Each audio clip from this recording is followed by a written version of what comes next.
Hello, everyone, and welcome back to another episode of 1998 Represent.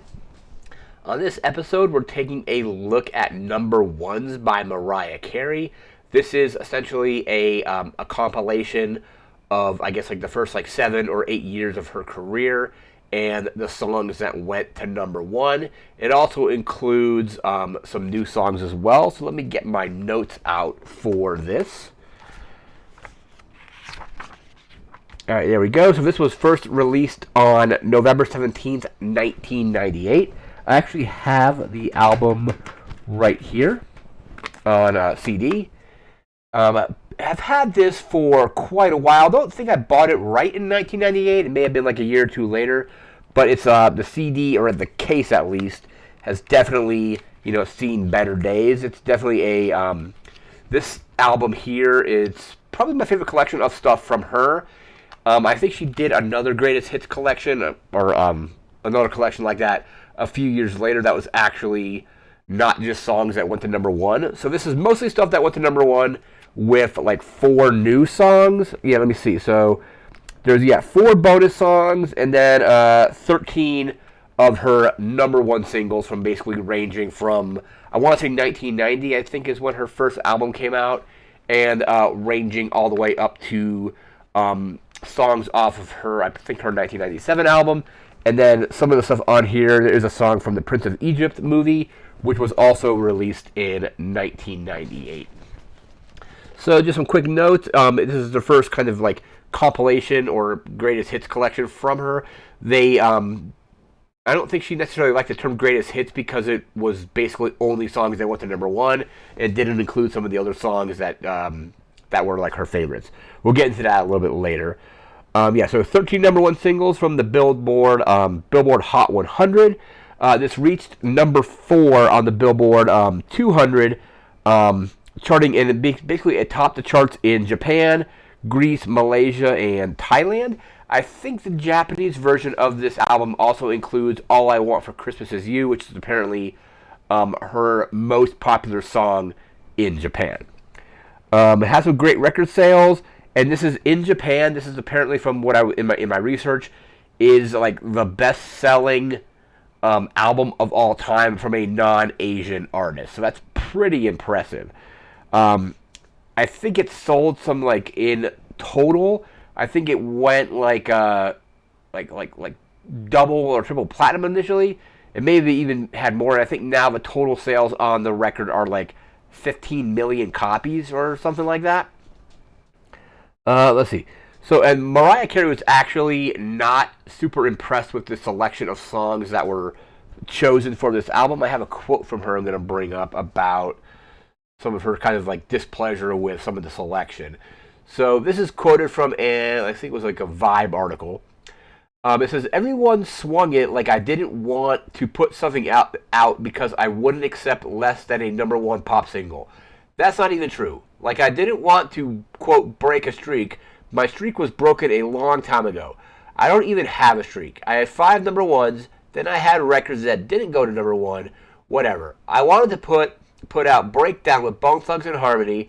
That was a no-brainer. Release it. I'll always be upset. Breakdown never got its chance." And that was, so the quote on her kind of disappointment on the songs that were selected for this. I think she was just upset, like I said earlier, that a lot of her kind of favorites and some other songs that didn't necessarily become number one singles weren't included, like Beneath the Stars from, I believe that's from Daydream, and some other songs that were not included, which eventually did get included in another greatest hits collection. I want to say a few years later that was actually a proper greatest hits collection.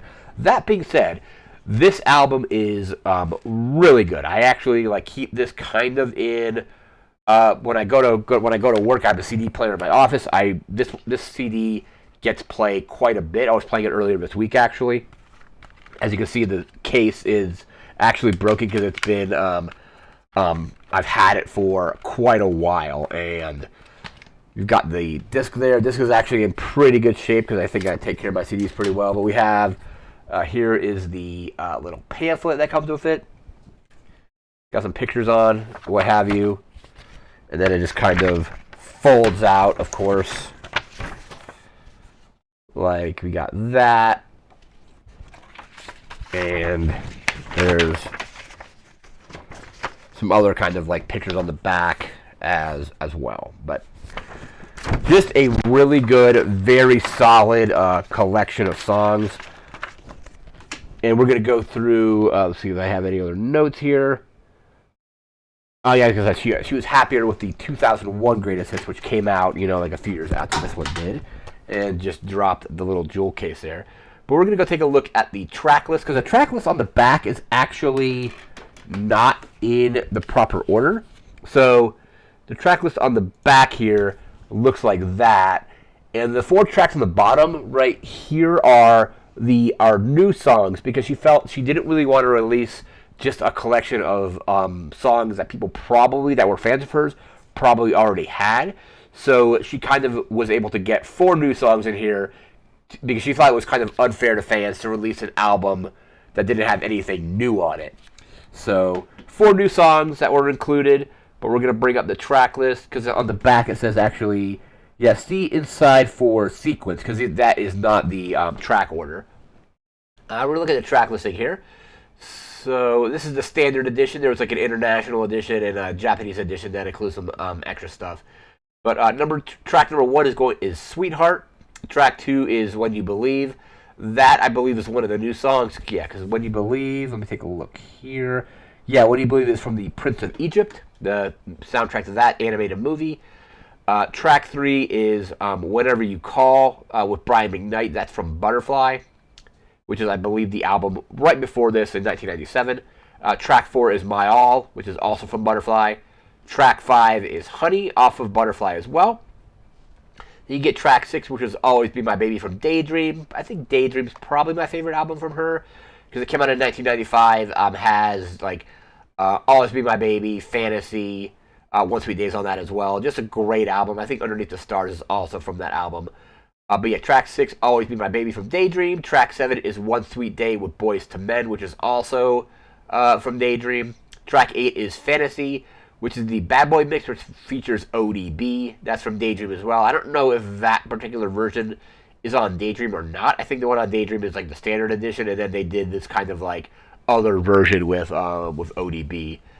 Let's see. We got it was Fantasy. We have Hero, which is from Music Box. I actually have Music Box on CD somewhere. I don't know where it's at exactly. But yeah, track 9 is Hero. Track 10 is Dream Lover, which is also from Music Box. Track 11 is I'll Be There, which is a Jackson 5 cover, which is from MTV Unplugged in 1992. Track 12 is Emotions from Emotions, which is from 1991. Emotions is an amazing song, probably one of my favorites that from her, because I remember going to a movie to see, I think it was New Jack City, and it was came out in 1991. So before the movie, it was at a local like independent theater. They had music videos from music from that year, and Emotions was one of those from 1991. So let's see what track we were on. We were on Emotions, which is track 12. Track 13 is I Don't Want to Cry, which is from her debut, just straight up Mariah Carey self-titled. Track 4 is Someday, which is also from Mariah Carey. Track 15 is Love Takes Time from the same album. Track 16 is Vision of Love, which is also from Mariah Carey. And track 17 is I Still Believe, which is a Brenda K-Star cover. So yeah, the 4 new songs on here are, or were at the time, Sweetheart, When You Believe, which is from the Prince of Egypt, Whenever You Call, which is her and Brian McKnight, and then I Still Believe. So basically 13 pre-existing songs with 4 new tracks as well. And like I said, this album, it's a great compilation. Like I said, I still play this album quite often. I think it encapsulates like a good like first like 7 or 8 years of her career, and she's been pretty like prolific in just like recording music. So this definitely is a great compilation. If you look at the Pick Up a Mariah Carey compilation, this one is very good. The other one, I think, like there's another one from 2001 which includes some other stuff, but it's a great collection of just some of her stuff ranging from 1990 through like 1998. I think that is going to do it for this video. Our next episode is actually going to be a little bit different. I will actually be traveling down to see a friend. We were talking about this series, and he's definitely more into sports than I am. So we're going to be doing a sports episode. Probably be talking about the 1998 Super Bowl. I think it was Super Bowl 32, I think. So we'll be doing that. That'll be a special episode. It'll still come out when I'm going to basically get it recorded. Going to go be heading down there soon, get it recorded, and have it up on, I believe, Thursday. Because, yeah, so like we do Sundays and Thursdays for the 1998 Represent series. I'll still have a 52 Essential Albums video coming out on Tuesday. I've got one ready to go that I pre-recorded just so I can basically get it up and then travel down there, but still get that video out for all of you. So again, the next episode will be a little bit different. Like I said, we'll be doing a sports episode, which is going to just be a special episode, and then we'll be back, I think, a few days after that with another movie video, and then probably following that, probably another video game video. But yeah, this is going to be a kind of a special sports episode because I'm not super into sports. He's definitely more into sports than I am, so we'll be doing that. And that'll be up on Thursday, kind of like whenever I get that stuff uploaded on Thursday. It's like Thursday morning or something like that is when it will go up. But that's going to do it for now. Remember to like, comment, share, and subscribe. We'll see you again next time. Thanks again for watching. Take care and have a good one. See ya.